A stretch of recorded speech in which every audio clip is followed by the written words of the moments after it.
Transitions. Life is full of transitions and seasons. Yeah. In fact, when I was thinking about what I need to tell you in this conversation, I think the most thing that is reminiscent or that I think about through my life is the transitions I've been through.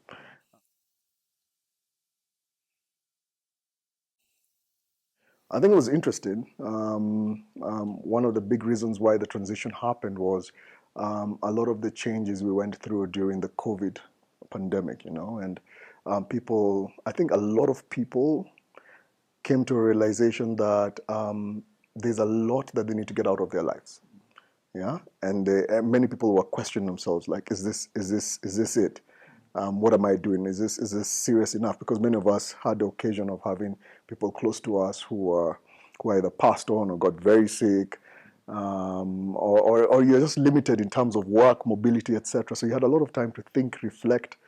I, like many Kenyans, went hiking that time. In fact, towards the end of COVID, I climbed Mount Kenya.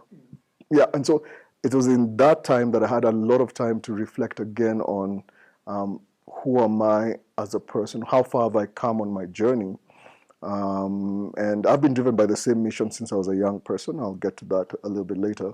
But in terms of that mission, what else do I need to do to further push some of those ideas I had? And so being single, being married, both of them don't change much. At least my kids were much older. My daughter now is 18. My son is 14. So they're relatively old enough to handle and understand the context in which that happened. So even though I do give them focus, I think my bigger focus is really now, how can I accelerate some of the outcomes I want to see in my life, some of the purpose things that I'm driven by.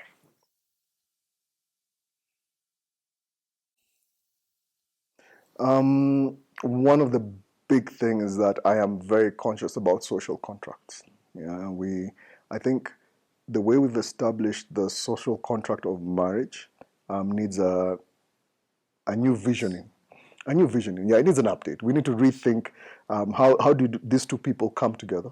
How does the community around them confirm this coming together? And then how do you interact beyond that point? So I think there needs to be an update on social contracts. And until that update is there, that's not my purpose. So I'm not going to change it.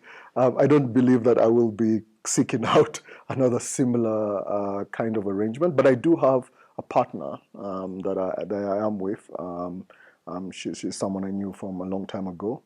And we have a similar arrangement. We're happy, similar understanding that we share our time, resources, and different things. Yeah.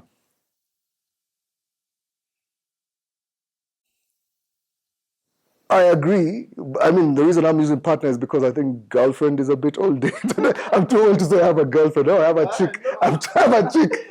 I know, once you've passed marriage, you've been married and then you're done outside of that. You can't say, now I have chicks. I can't even have a side chick because I don't have a main one. So I just subscribe partner. Seems to be the right term. And then I think we're living in a world where the way we name our pronouns are very important. Yeah, he, she, her, him.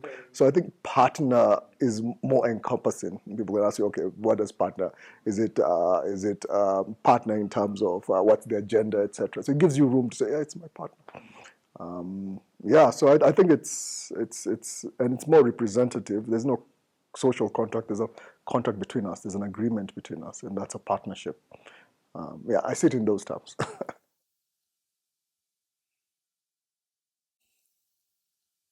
I think one of the things that I really picked from that relationship is that number one, very important about being self-aware.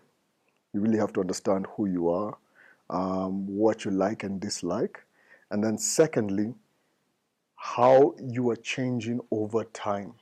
Because when I started that relationship, I was a totally different person towards who I was towards the end.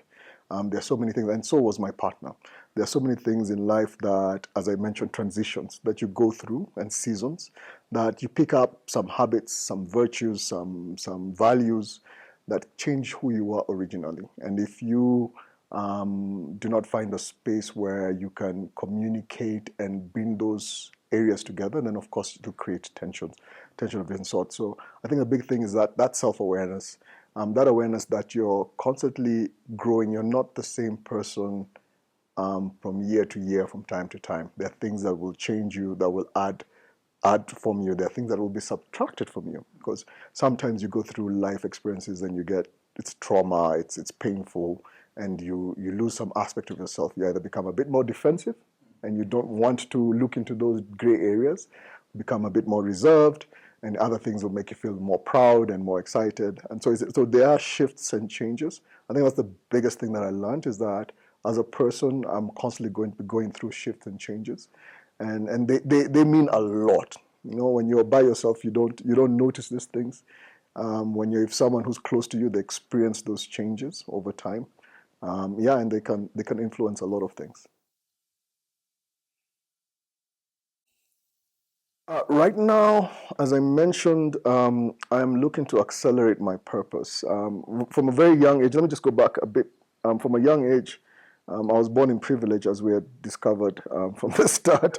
Yeah, and yeah, and what used to happen is that I used to sit down at the gate. We used to live somewhere down here, actually, down the road here. So I'm not left far from where I grew up. And I used to sit at the gate with the watchman, the askari. And he used to tell me, I think this was his plan to make me feel jealous or try and get money from him. He used to tell me how his life was a struggle. You know, his kids hardly have food, they don't have uniform, etc., etc. So at a very young age, I got this whole feeling that, look here, I was born into a situation out of pure chance. I'm not his kids. I don't have his life. I have food at home. I have all these things. I have a good school, etc. I realized from a very young age that, look here, I was born into privilege, and I could do things with that privilege that other people can't. And I had this whole idea of, okay, what's the big problem out there? My problem was that there's a lot of poverty around. I could see the poverty around us and say, how can I make a difference to resolve poverty? And so my initial mission or purpose was about poverty alleviation. Yeah, I've since changed that. Of course, we changed things to a positive, so it's wealth creation. Yeah, so wealth creation for people. So I'm thinking a lot more now about wealth creation. And then through my life, all the things I've been doing have been kind of geared towards that. How do I create wealth? I was one of the few people that started the whole mobile money movement. Yeah, I was in the competition not with M-Pesa, but with Airtel Money. Before that was Zap, Celtel. So we set up, part of the team that set up that initial, and I saw the big change it created in terms of people being able to access money, access loans that they couldn't access. So it was actually possible to make a big difference in people's lives. You can actually create wealth from a seemingly almost desperate or impossible situation.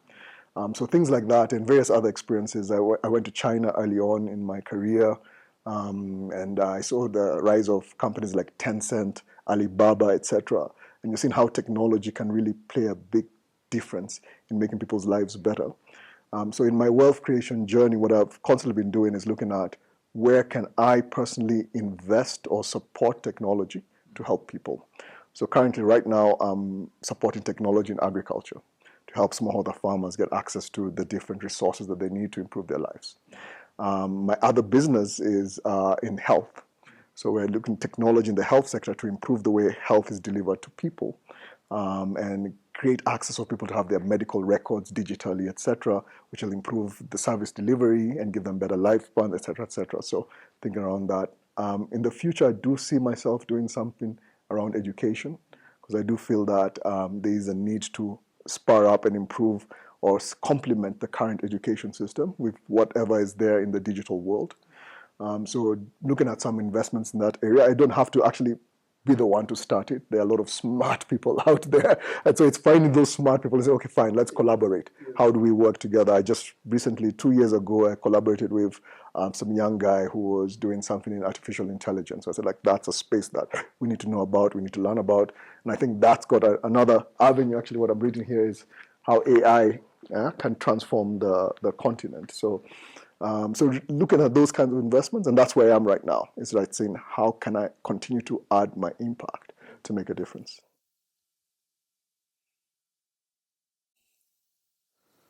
Well, most of the time I was around people who were in wealth.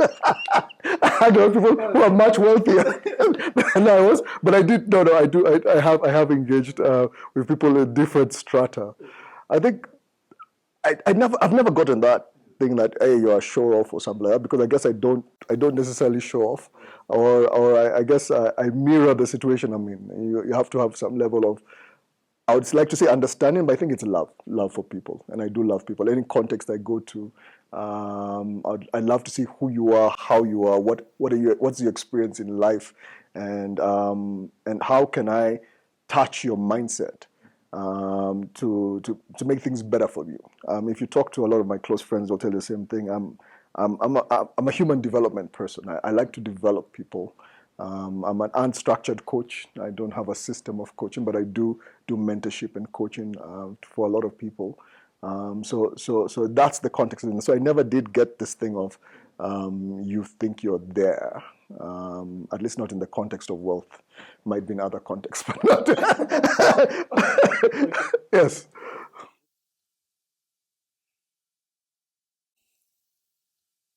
I'll repeat this quote that everyone repeats. I think it's a beautiful quote. Um, I'm not African because I was born in Africa. Yeah, I'm African because Africa was born in me. I think even with all my travels, I have always carried this whole feeling of an identity with a place and a space and a time. One of the things that really impacted my childhood was the fact that being, let's say, mixed African from West and East, my mother from Sierra Leone, originally her people are from the Gambia, and my dad being Kenyan. Yeah, I always had this and call it accent, look, so everyone would make fun of you and suddenly like, yeah, you're not Kenyan, or are you Luo? They couldn't place me exactly in every context, yeah. And I mean, I had cousins who are from West Africa, and so you align with them. You have cousins from Kenya and also, so all that made me get a sense that I don't actually even subscribe that I'm just Kenyan. I am African.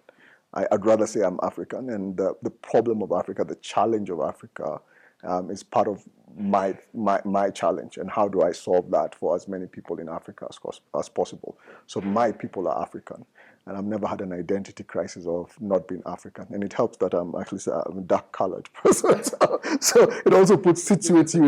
It situates you in a certain place, and I'm proud. I'm proud to be African. Yeah.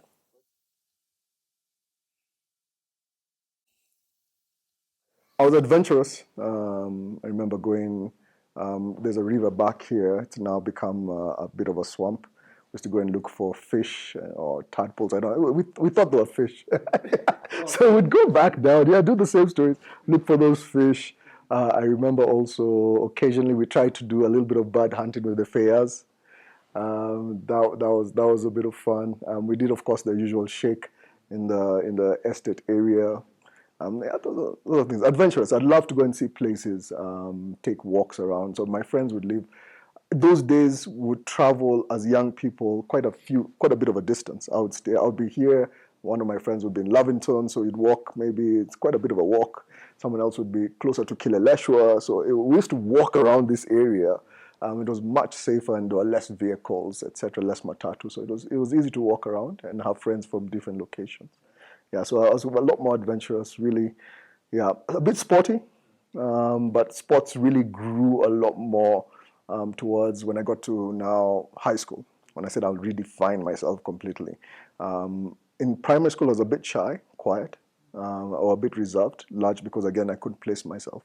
Not Kenyan, I'm not who, and I didn't really have a say of who I was. But in high school, I actually made a mental note, and I remember this story. I had a girlfriend in standard eight, and I told her like, first, I need to focus on my studies. I want to get to a good school, so this cannot work anymore. And then I need to be someone different. So we broke up before I did my KCPE. I got into Strathmore. Yeah, there you go. I got into Strathmore, but I said in Strathmore, I'm not going to be who I was in primary school. I'm not going to be the consolata young boy. So in Strathmore, in the first form, I was already in the rugby team as the team B. I was much louder, much more out there.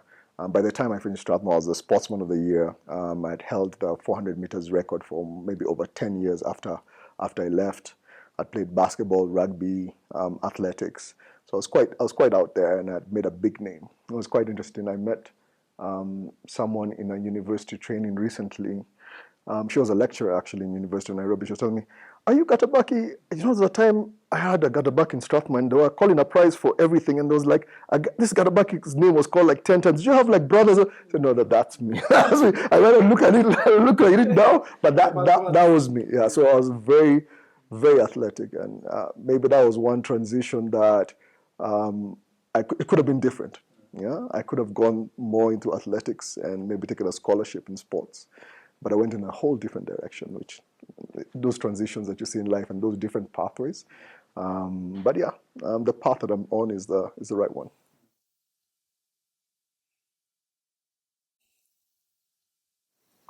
I've always been myself through every transition. I think it's it's growing into the person I'm becoming through that transition.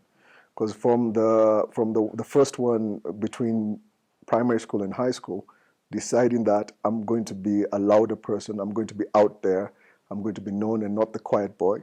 Again, that transition was a conscious effort, and I had to grow into it. You don't just wake up one day and say, I'm going to, you have to look for the opportunities that will make you into who you are. So it was a learning process to become the next thing. In university, I ran for student office, and then I joined ISEC as a student international student organization, became the president of that. Again, it was a different transition in terms of I'm going to become this person. So at the beginning of it, you don't have all the tools and equipment to be who you are at the very end, but towards the end, then you identify yourself with that new individual that you've created.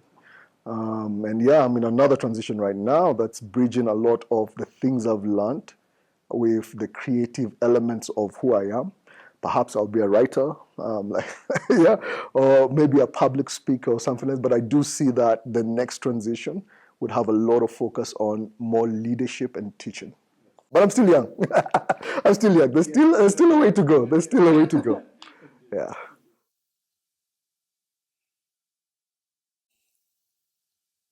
I guess it's the same for everyone. Is that as a child, you don't, and this I'll explain why I'm finding this hard to say, but that you are not responsible for things. You know, someone else was responsible for stuff, and so you live life in a very free way. Yeah, and that I miss because right now you're responsible for so many things. I wish I still had that freedom to make all the calls and choices. Right now, I have people that I'm responsible for. Not only that, not even the people I'm responsible for. I'm also responsible for an image. Yeah, I'm responsible for how society would take me because if I'm going to pass a message, you cannot do whatever you want to do. Yeah, so there are a number of things. I guess that's the thing I miss most. And that's the thing I challenge the most. You know, just like you, like getting these dreadlocks is also a bit of an awakening. Like I want to challenge that you need to be in a certain convention, a certain way to be perceived, etc. So it's a balance between those freedoms and possibly, being young, you just didn't have any of those. I think I've earned my stripes so far. I've earned my name and stripes in the industry to for people to go beyond the hair. But let's see. We'll see. We can be a very judgmental society. Yeah.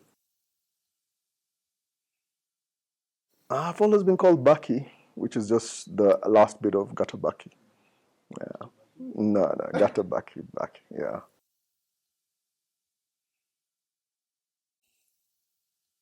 With my children, we talk a lot more about purpose. That came to me, and I do believe I see it a lot that people don't have enough of those conversations with my kids. So with my kids, we talk a lot about purpose. One thing that I do that is also just making sure that they need to take time to think about what their journey will be, and it's important for them to understand that there's no prescribed journey. You got to figure it out for yourself. When we were young, just like many people who are my age group, it was be a doctor, be a lawyer, be this. I mean, you are being pushed into a certain direction, and you're not given that room to really scope and think about what are the other possibilities. Who else could you be? I mean, I had a very strong character, and I do remember now in later years my father telling me like, I'm actually happy that you chose your own direction. You know, you started doing your own things, But previously it was like, yeah, go do economics, do accounts, etc. And so with my children, what I do a lot is explore with them that freedom. Where do you want to go? You know, and my daughter was talking about, I want to be a psychologist, but I'm thinking now maybe I like vet because I like animals and taking care of animals. And so I let them, discover those things. I said, you've got a lot of time to discover. There are people my age who still haven't discovered what they want, who they are, and they're just working to live, you know. So that's probably one of the big things that I do differently.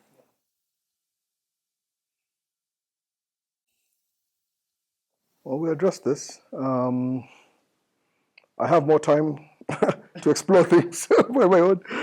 So to think, to read, I can stay at work a bit longer, but I find myself actually coming home earlier than before. Yeah, it's just I don't see too many fundamental differences. It's still the same. Like I said, I'm in a relationship, so you still have the same responsibilities you have, the same things you like to do. They're not big differences. I'm actually pursuing a master's right now, and I was doing that even when I was married. So not much has changed.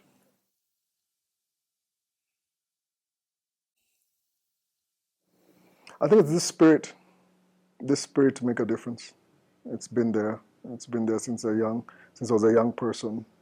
I think it's also this love I have for humanity and for things going the right way.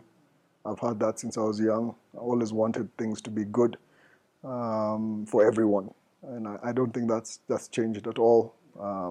It's just probably how to deliver it has changed, but yeah, and less naive about how things work. But yeah, I'm the same person, more or less.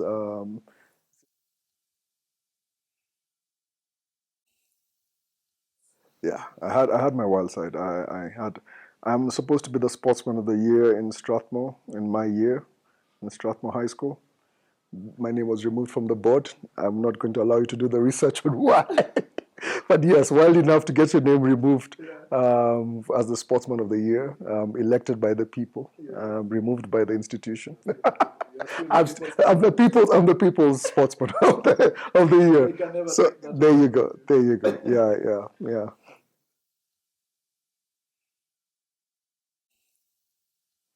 Definitely the conversation with my children around what was happening in my marriage and how we had to separate was a great conversation because you have to have it with a lot of humility. Um, be able to talk to your children and help them understand that, look here, I'm not perfect. Yeah, I have my weaknesses, and these are the challenges that we faced. But yeah, we love you all the same. That was a tough. Probably been the toughest thing I've done so far in life. There were probably other things I thought were tough before that until I got to that one.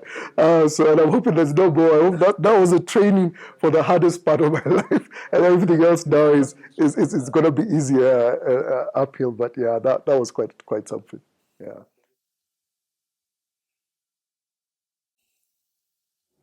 Quite well, actually.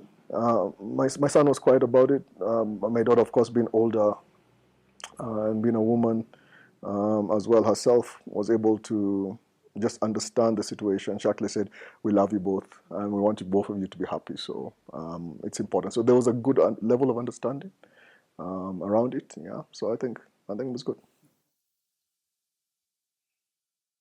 Yes, that's my son's. He has the PS4 here. He has the PS5 in his mom, as his mom's place. But I do have a golf game that I play occasionally. But that's rarely. I'm a golf. Yeah, well, I do have a golf. I have a number of games here and there. But yeah, I'm a golfer. That's my steam. Like I said, privilege. So it's the two worlds. I'll golf. I'll hike. My index is about 20. About 20. Yeah, it's average. 18 is a gentleman's certificate. There you go. There you go. Because I have development work to do. Yeah. So I can't spend all the time on the golf course. So golf is my main go-to. My real go-to for stress release is Muay Thai. So I kickbox, and then I work out every morning. Yeah, I kickbox. Thai kickboxing. Yeah. Yeah. Yes. McGregor. Well, McGregor is MMA, so it's whole mix. He's got the whole. Yeah. But this kickboxing, Thai kickboxing is like Bao Kao. I mean, there are some greats in it. Yeah, yeah. My knee's okay. You should not get aggressive with me. Yeah, it's a great way. You'll be surprised. I think quite a number of senior leaders in society are doing a lot of martial arts. Yeah, I don't know why, but there's a whole movement around it. Yes, there's a whole movement around it. Yeah, yeah. There you go. I think we're just beating out all the challenges we face in life. So then when we leave it on that punching bag, go back to the office. Now you're fresh and you can see things from a clear perspective.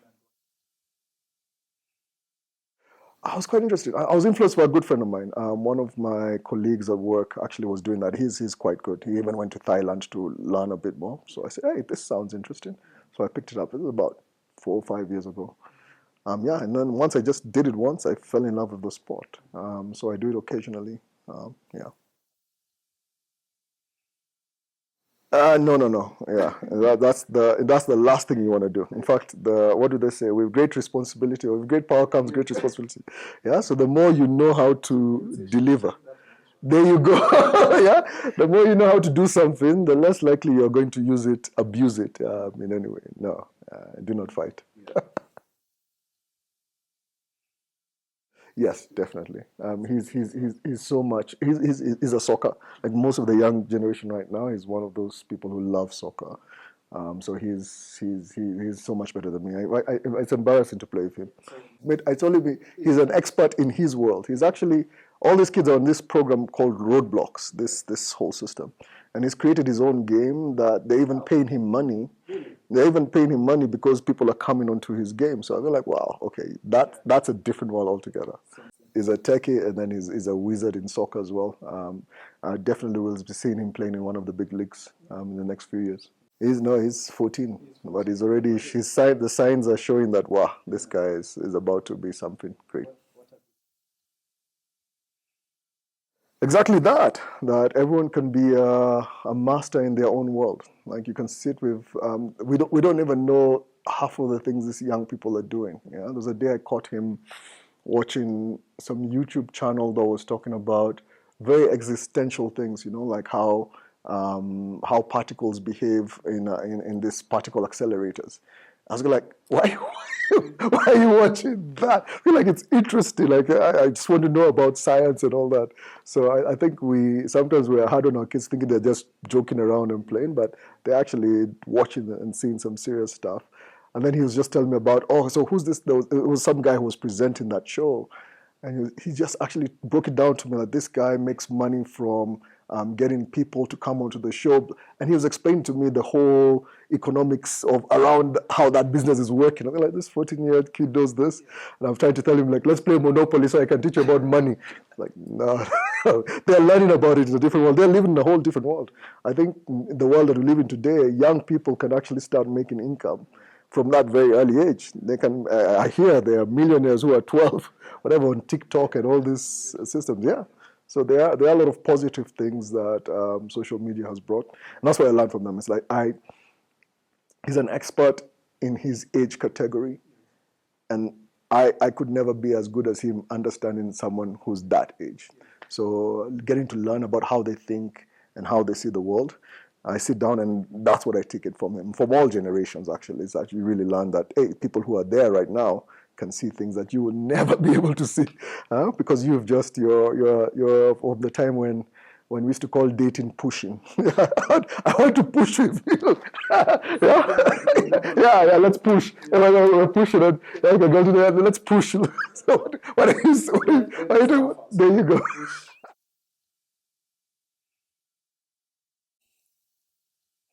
I think right now he's going through his serious phase. So he's going through that phase of identity building, like I did when I was doing my transition from primary school to high school. He's around the same age, so I can see he's having those questions like, who am I? What do I want to focus? I asked him about, do you have a girlfriend? He says, no, there's no time for that. I've got soccer. so we're pretty, yeah, there you go. Yeah, we're serious. Yeah, he's building something. So he's serious about that. So I think I was quite the same. So I am waiting eagerly for the next phase, which I know is scary because it's going to go wild. That was my wild phase, and that phase is coming. But yeah, they have to go through it. So yeah, but we're pretty much the same in terms of that. Maybe he's actually at that age I was also as quiet as he is.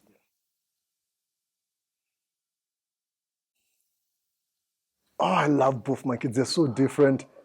They are so different. No, no, no. I love them. They're so different. My son, again, I said, Wiz, soccer, games, and all. My daughter, when she was like 3, 4 years old, I think she was in Riara Imani, the one close to Island sites. Her the I'm trying to say lecturer, governor, headmistress came to us and told her, your daughter, she does complicated calculations in her head, and she will come up with the answer and write the answer. She won't show you the calculations, but she studied, which was so far advanced for her age, and so she's like amazingly smart, scarily smart. I go like, wait a minute, is this my kid? Ask the mother, is this my child? Because she's crazy smart, very interesting. Then I do see my characters very wild, strong on identity, and she's got a very big passion for human rights, animal rights. She's driven about when people are bad to animals, etc. She go like, why are you guys doing this? She's driven in that way, and so she's got so much interesting things about her that I can't pick both of them. They are just two different people and amazing. Yeah, they all have elements of myself and elements of my ex-wife. They have this, so you can't say, you can't pick. My daughter says she's unhappy because she got my big hands. Yeah, that's she got my big hands. Yeah, she has my big hands. Yeah. It's so funny. Last night I was listening to one of my podcasts. I usually listen to a podcast before I go to sleep, and they were talking about, which I think to some degree applies to me as well, is that a big challenge for men these days is that we are afraid of being afraid. Yeah, and I found it's a very powerful statement. Is that society has made it so important for us to be a certain way and a certain type of thing that we're scared of not living up to that potential, and that's causing a lot of challenges in general. And I think in some situations, um, like no one wants to be that guy who, if robbers show up, you're the one who pees on your pants or something. You don't want to be that, but possibly you're scared. I mean, it's normal to be scared, but society does not allow men to live those things, to live those fears, and perhaps that's probably where some level of insecurity is in terms of just accepting that, yeah, you can be afraid in certain situations. Now is this a psychology session? I think we're going too much psychological issues. We're coming back to shallow water soon. I think I'm afraid that I will not get to do all the things that I want to do for the betterment of society writ large. I've built a big purpose, or I've dreamt of a big purpose in terms of making this change, creating wealth and wealth mindsets with people. And I think I've done a good job so far, but I feel like there's a gap between what I've done and what I feel like I should do. And there's some sense that time is running out. So you're always questioning, have I made all the right calls to be in the right place to do all the things I need to do? Should I have gone into politics? Should I have done this business idea so I'm a big mogul at some point, etc.? So I'm still battling with that to some degree. And I think that's where most of my doubts and dark days come from.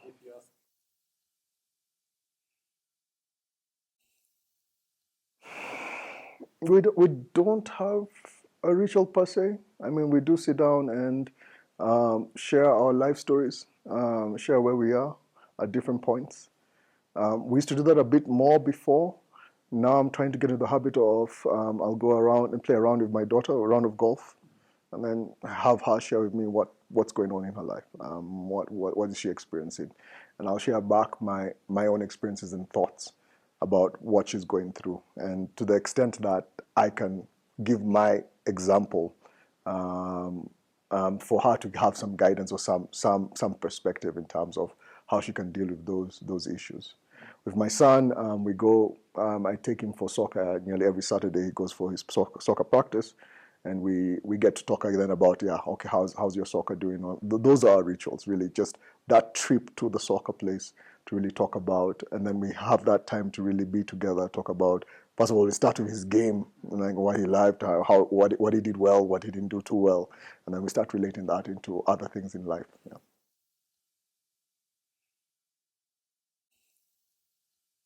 Golf. You really love it. I like golf a bit. I do like writing. I told you I like to write, so I'm practicing, learning to write different stories. So that's what I do with my free time. Yeah, and just reflecting. That's true. Yeah, maybe we don't give ourselves a lot of time. Yeah, I'm just trying to think about it. I do like relations with people. I like people sharing their stories and how they're experiencing life. So that's another way of me enjoying space. I do it for me. It's like I really want to come and you share your story with me. You know, where you're going through, what's challenging, what are you building now, etc. I actually do enjoy those kinds of conversations and being with people who are sharing that. Yeah.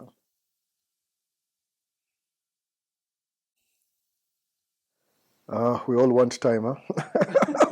I think I have enough money, and I will make enough money. It's how soon, so that I can do the things. Yeah, I guess it's more time. It's more time, and that sounds very cliche, but there's so many things you want to do. I feel like I need to be doing at any point in time. I just don't think like there's enough time in the day to do all this. Yeah, you have time and energy, I guess. So I can't create more time. I guess you can do it by just being a lot more efficient. Um, Energy is the other thing. Like that's why working out, being fit is important because you have the energy to actually then do all the things that you want to do.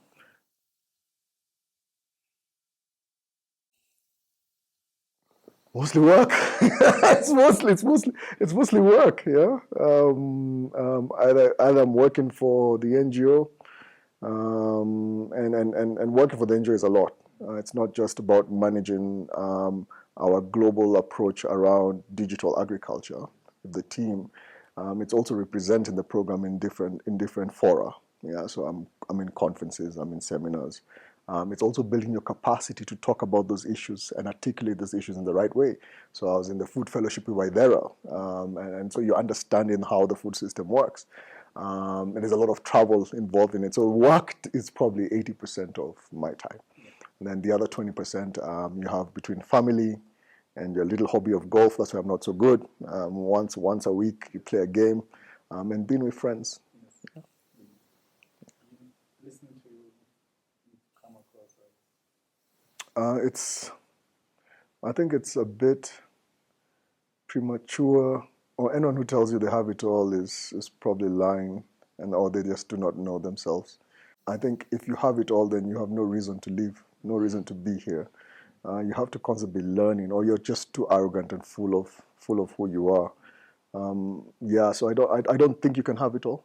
I think it should be something that you're always moving towards. It's a journey, yeah, that doesn't have a destination per se, but it's a journey that you must walk through.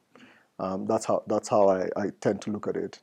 Yeah, you can't really have it all in a bag of chips.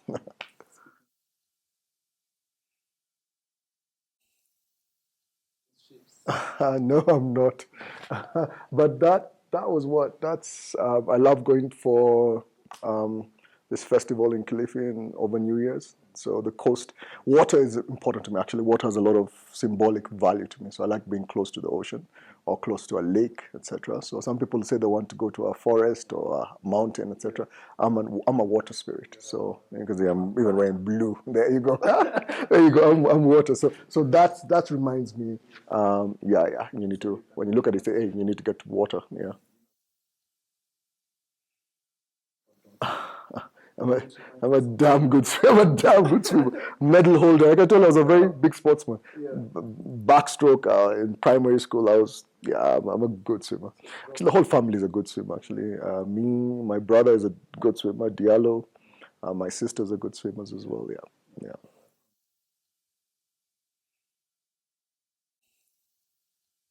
Yeah, I love driving. I love, like I said, I like traveling. So, and in this drive, we were four of us, all of us from the same high school from Strathmore.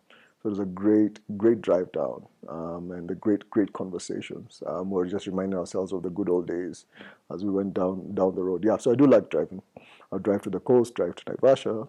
I just any place that has water. I mean, I like camping by the Lake Naivasha. I've fallen in love with Kilifi, bought a piece of land there, probably build a house there or something by the creek. Just sit down and you can see the ocean, you can feel the sea breeze in your face. Yeah, it's poetic. Makes you want to write stuff and think about stuff. Yeah.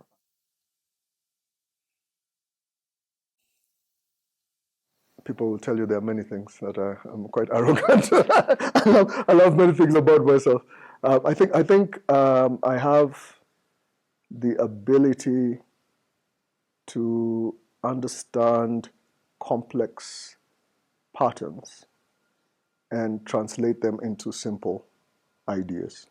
And that's what I love about myself is that I've been given this skill, and whether I translate those ideas in the written word or the spoken word, there are times when I do it pretty well, and it's like a gift. And it's a very funny story here. I'll tell you this. One of my girlfriends in university actually told me, yeah, actually told me that, you know what, Sieka, you lack original thought. And for a long time, it bugged me. I'm like, I don't have original thought. I said, yes, but I said it's not that I lack it, but it's not that that's where I focus. I like to see what the pattern is, what other ideas are, and make those make sense. And so I'd rather focus on that than always coming up with the new idea, the new thought. So yeah, reinventing exactly or coming up with the new innovation. No, no. I'll see things that happen and say, aha, this is the way to bring this together. The pattern works, and then we have a business flourishing. So I think in disguise, that was a good thing she told me, because then I really understood that, yeah, my gift is more in seeing the pattern than creating a piece of the puzzle.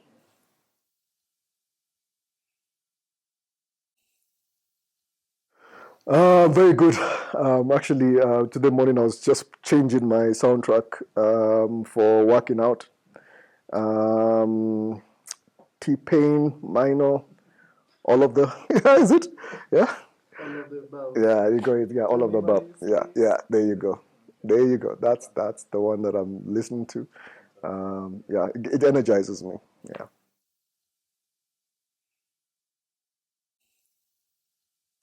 Oh, I thank myself for the good life I've had. I think even though I've come from privilege, I don't take it for granted that that has remained the case. There are many people who have gone through situations that change that status.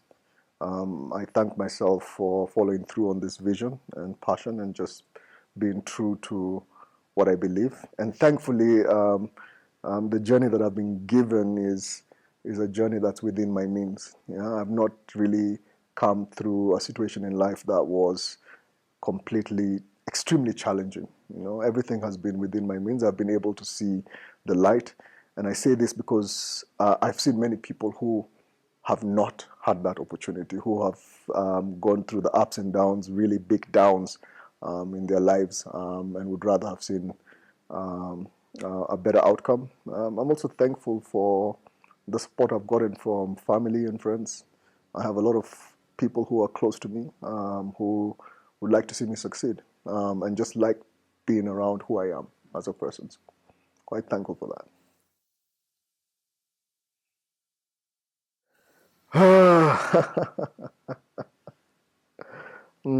Is this something to share in public? Is the question in my mind. I do have some apologies that I would rather leave them out of this discussion. I don't think there's anything I'm really sorry about. I'm sorry that I didn't practice enough for the last round of golf, perhaps, but I don't think there's anything I'm really sorry about at this stage. Like I said, opportunities have come, and I have seen them. I've had the chance of actually seeing those opportunities, and I've taken them. So no apologies. No apologies. Yeah.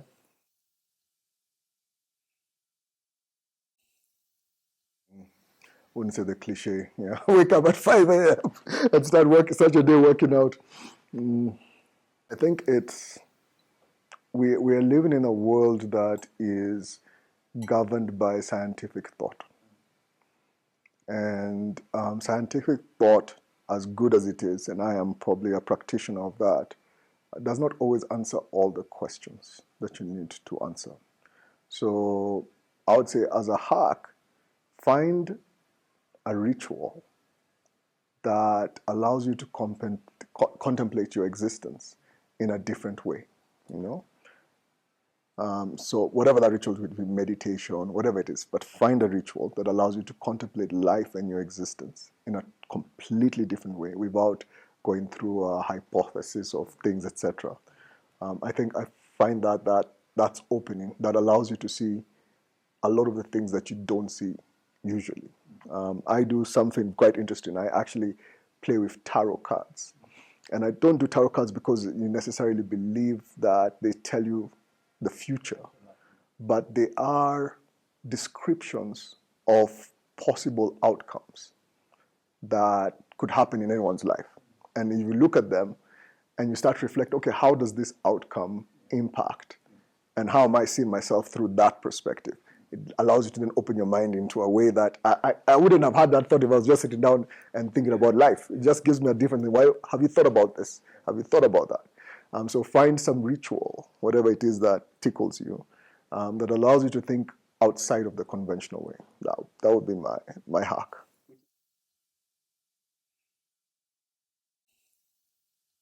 I'm a Kenyan, but no. I'm Nyama Choma.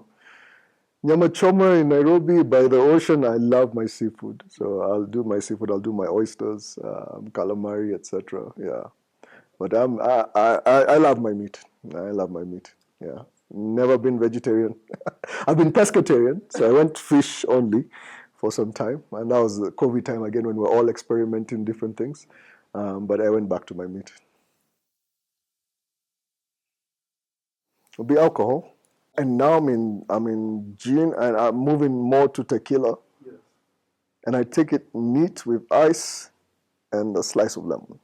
And I used to take my whiskey the same way, my brandy the same way, and now gin actually, someone's saying, you're drinking gin, you're not adding tonic or not, just the gin alone is sweet. You actually get its whole essence in one shot. You don't have to take too many, you just feel the essence of the drink. I'm now really enjoying and playing around with tequilas. Yeah.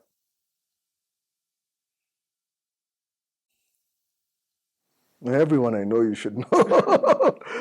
Say it in different ways. In different ways. It really depends on what context. You should know my kids. You should know my kids. Should tell. There you go. My son, my daughter, both of them. Well, my daughter, as in professionally. Otherwise, we'll be talking about other things. I've met so many special people over the last few. Can't think of a person. Yeah.